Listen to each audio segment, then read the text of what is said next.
E já de volta ao Vivo em Cores com o nosso programa Vida e Saúde, hoje falando sobre colesterol, recebendo uma aula, gente, uma aula, por isso que eu gosto demais desse programa. O Vida e Saúde, aqui a gente traz grandes profissionais que têm esse prazer de partilhar sabedoria, conhecimentos. Hoje o Dr. Silvio Gioppa está dando uma aula sobre colesterol e aí, né, o que a gente precisa saber, o que a gente precisa ouvir, e não é só ouvir, também colocar em prática, né? Então não adianta assim, eu acredito só no remédio, então hoje a medicina está evoluindo, então vai lá e compra esse remédio, né? O remédio é o último caso, primeiro assim, é a dieta, a atividade física, e depois não tem resultado, também um remédio. Então a gente não pode inverter essa escala, né, doutor? Exato. Você não pode transferir para o remédio a responsabilidade que é sua, né? É perfeito. Eu quis dizer isso. Não me saiu desse jeito, né, bonito de falar. Doutor, muitas pessoas aqui estão participando. A Maria Helena Gonçalves Pereira, de Itumbiara, lá em Goiás, obrigado. Itumbiara, né? Obrigado, dona Maria Helena, Deus abençoe a senhora, viu, querida? Tem o colesterol e o médico receitou Simvastatina, né? 20 mg, e agora estou sentindo dor no fígado. O que podes fazer nesse caso? É consequência, doutor? Maria Helena. Maria Helena, a simvastatina é uma das estatinas. Você está tomando uma dose, não é muito alta. Agora, se você está sentindo dores, é interessante você falar para o seu cardiologista. Dor no fígado é estranho, eu acho que tem que investigar um pouco melhor, porque para o fígado doer tem que acontecer muitas coisas. Não acredito que seja por causa da simvastatina.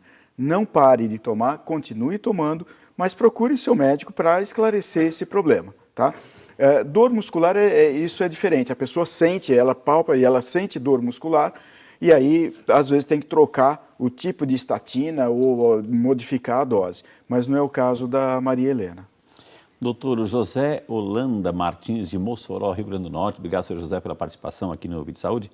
Ele quer saber, assim, entre o LDL e o HDL, né, qual é o ideal, pergunta o senhor José, né? A gente já aprendeu, mas vou deixar o médico responder. Legal. José, existem algumas faixas. Quando a gente fala de prevenção primária para a população geral, então, para todas as pessoas da população, o que é que nós esperamos? É um LDL abaixo de 130, desculpa, e um HDL acima de 40. O LDL abaixo de 130 e o HDL acima de 40. Isso para a população geral, uma prevenção primária. Porém, se ainda para a população geral, se você tem fatores de risco para desenvolver essa doença, a gente tem que trazer seu LDL mais para perto de 100. Se você já teve um infarto, aí nós temos que descer seu LDL para baixo de 70, quanto mais para próximo de 50, e aí a gente vai precisar de altas doses das estatinas, que é a prevenção secundária. Então, uma coisa é a prevenção primária para a maioria das pessoas, outra coisa é a prevenção primária para aquelas pessoas de maior risco para a doença coronariana, e a prevenção secundária, que é a pessoa que já teve um infarto, que já operou o coração, que já colocou stent. Esses nós temos que ser bem mais rigorosos e colocar o LDL para baixo de 100, para baixo de 70, o quanto mais próximo de 50, melhor. Isso além de toda a lição de casa, doutor? Toda atividade. A gente, quando nós temos um paciente que já teve infarto, esse não tem jeito, ele, independente de dieta, ele vai ter que tomar o remédio. Mas isso não te afasta da dieta nem da atividade física, muito pelo contrário, tem que te jogar ainda mais para a dieta e para a atividade física. Antigamente era muito comum, Frei, depois que a pessoa infartava, ela era proibida de fazer atividade física. Hoje não. Nós liberamos os nossos pacientes após um período de cicatrização do coração para que ele retorne para a vida absolutamente normal, fazendo atividade física, principalmente aeróbica. É lógico que nós, dependendo do tamanho do infarto, da sequela que esse infarto deixou, nós vamos dosar o quanto de atividade física que ele vai fazer. Porém, não vai ficar sem atividade física, pode ter certeza. Monitorada, porém contínua, né, doutor? Exato. E você não está ligando? Olha, daqui um pouquinho é o doutor Silvio que vai escolher quem de todas as ligações, não é só para essa causa. Você está ligando, pedindo oração, daqui um pouquinho é nosso momento de oração. todas as ligações. Isso vale para todo mundo, viu, gente? Vai ligando 19 3879 620, que aí, além da sua participação no período de oração, você pode aí receber no conforto da sua casa esse presentinho. São Peregrino, o CD contando a história dele, uma super produção, uma radionovela e o Terço da Misericórdia, viu? A Terezinha Nascimento de Freitas de Choró, né, lá no Ceará. Obrigado, dona Terezinha, um beijo para a senhora. Ela pergunta, o que é bom para gordura no fígado, doutor? Ou seja, o que é para combater essa gordura? O que é bom, né, para combater a gordura no fígado? Ingerir menos gorduras, alimentação menos gordurosa, menos carboidratos. Tem que diminuir a quantidade de carboidratos que entram, aí eu citei alguns exemplos, mas principalmente as massas, os pães, os bolos, alimentos ultraprocessados e consumo de álcool.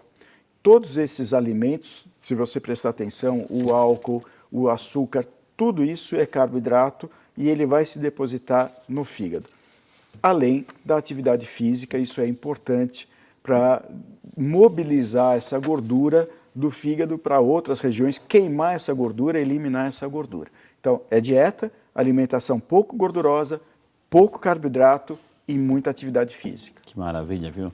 A Eni Laje Madureira Fernandes de Itabira, Minas Gerais. Obrigada, dona Eni, que Deus abençoe.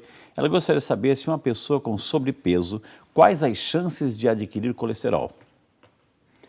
Eni, vai depender em que faixa de sobrepeso. É o caso do Rafael? É o caso do Rafael. E do seu perfil genético. É provável que isso contribua, sim, para você ter um desequilíbrio do colesterol, mas não é uma equação matemática. Estar no sobrepeso vai ter colesterol alterado. Okay. Também existem as questões próprias de cada um, mas é mais provável que você tenha, o seu risco é aumentado. Não dá para quantificar o quanto, mas é aumentado. O Luiz Carlos, de Ribeirão Claro, no Paraná, é o Brasil inteiro participando, graças a Deus.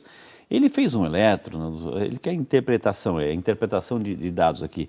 Ele fez um eletrocardiograma e deu extrasístole arterial, é isso? Atrial. Né?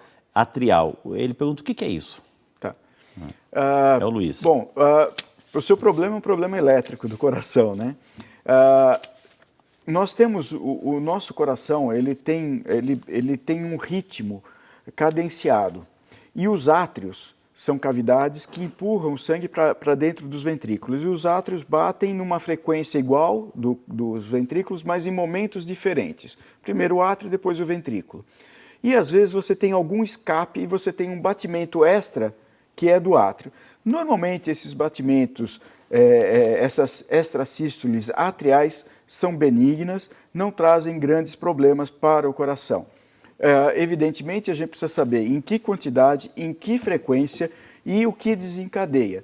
Dependendo a quantidade e a frequência em que aparece essa arritmia supraventricular ou as extrasístoles atriais, podem ter algum significado patológico. Mas um simples achado de extrasístole atrial não configura uma doença, não configura um problema.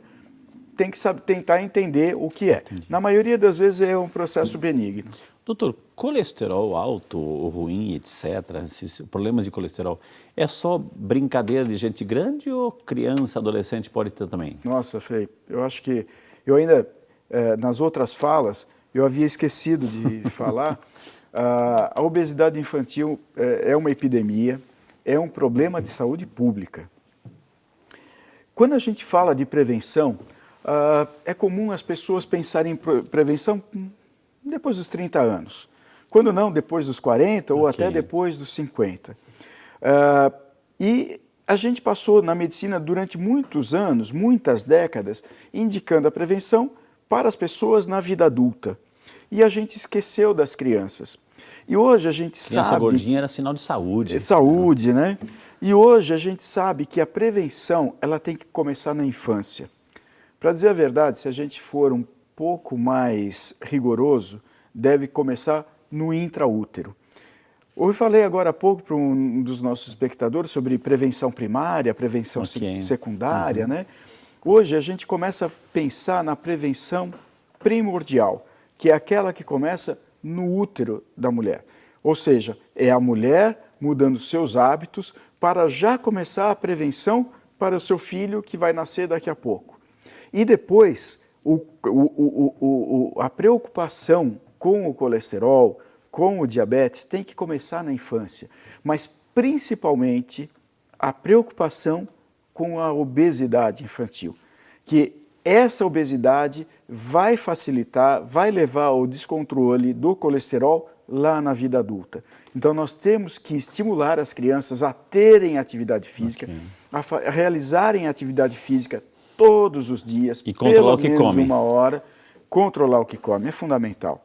Né? A dieta, a gente tem que estimular a dieta saudável desde a infância. A criança pode até não gostar, mas você tem que estimular, não vai bater para obrigar. Claro. Mas você vai estimular, vai mostrar os benefícios do alimento e tentando introduzir progressivamente esses alimentos na dieta da criança, para que ela chegue na vida adulta, né, seja um adulto jovem, dentro do peso. E não se torne um obeso, hipertenso e com colesterol alto e diabético, jovem, já aos 30 anos.